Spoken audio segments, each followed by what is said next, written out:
course, this is garlic planting season, and very quickly I'm going to show you what I do. Basically, after separating each section from the bulb, as you can see here, you notice, for people who haven't done this before, it's pretty obvious. The garlic bulb section is kind of shaped like a teardrop, so it finishes in the point over here, and that's basically where the garlic's going to start budding, and that's the point or the area of the section of the bulb you want facing upward.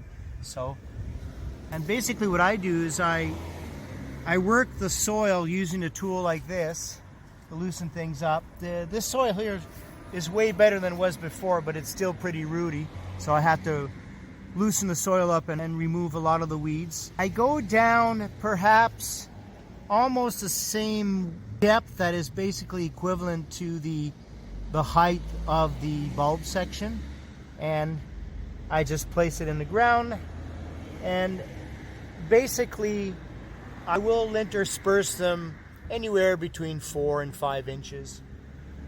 And once that is done, as you can see here, I do grab some soil, loose soil that's around, and I just cover it as such. Spread everything lightly, compact,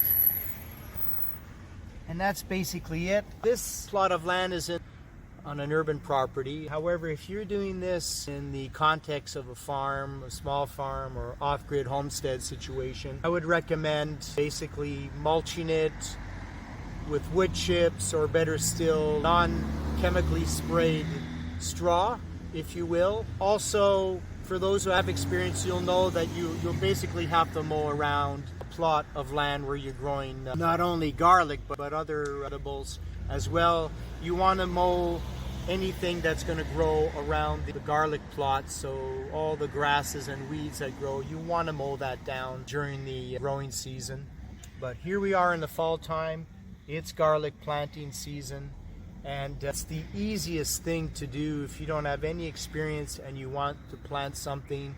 Garlic is one of the easiest things to do, and as people say, it's the gift that keeps on giving. So in this case here, I planted around 200 sections, so that's, I would say, around 40 bulbs broken up, because some of the bulbs have 4, 5, even 6 sections. I have 4 different types this year. Musique, that's in that plot that's in the distance. Closer to us is Georgian Fire. We have Brenda in the middle, and we have Romanian Red here. And this is sort of a permaculture guild situation, so I do have some oregano growing here. There's some chives toward the end. There's some soapwort, which is more like a herb, if you will, or medicinal. We have a nitrogen fixer over here. That's river locust. Veronicastrum, which is pretty much an indigenous pollinator. There's way more, but I'm not going to get into it in this video. But just to say that if you're planting edibles, always think about support species to help with the growing and the health of the soil and everything you're planting. Have a good day. Bye-bye.